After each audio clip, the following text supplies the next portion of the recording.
All right. What factors do you look at when considering if craftable items should be reworked, replaced, as opposed to number adjustments? Do you think the current craftable items are in a good spot? This is a great question. One of the things that makes a game hard to learn is if core systems change dramatically, right? So if you haven't played TFT in 3 sets and you come back and now our item system is replaced with a dartboard that you throw darts at to get items, your brain's going to be like, huh? What just happened? The item system is one of those core systems that we try really, really hard not to change. Because it's the kind of thing that, like, coming back and knowing that bow plus rod makes Ginsu's feels good. It's like, it doesn't matter what set I am, I can make a Ginsu's. That feels good. What's interesting is we've tried to, like, mess with that a bit. Like, for example, recently Tim tried to make some adjustments when he was doing, like, the Sterix stuff. And he moved Ginsu's to bow.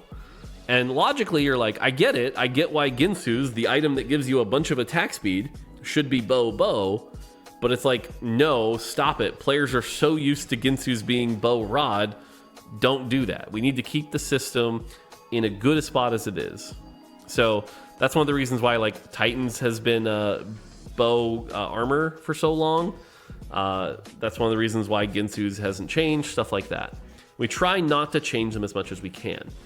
Now, the question is, what factors do you look at if it should be replaced?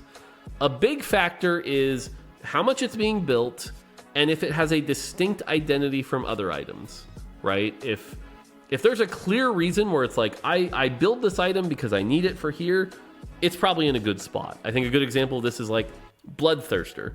Bloodthirster's in a great spot. I'm a melee champion. I need some healing. Bloodthirster. Great job. We did it. I think when it gets to a point where there's not a distinct reason, and the best example of this right now is why do you build Sterix over Titans?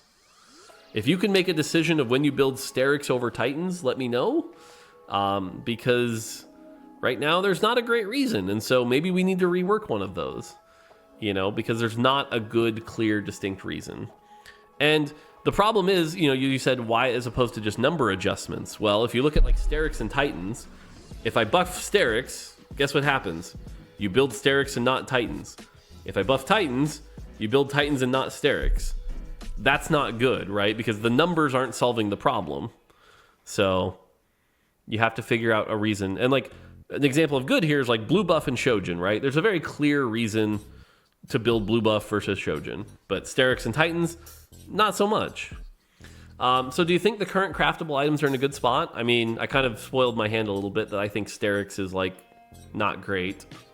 So, but there's a couple others that I'm like, are they really the right items? Are they really the right thing?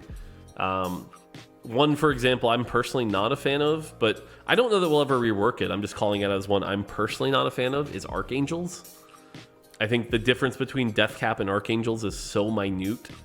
It barely matters, so I'd rather see a more distinct reason to build Archangels. But that's kind of the big thing, is like making sure there's a distinct reason to build them.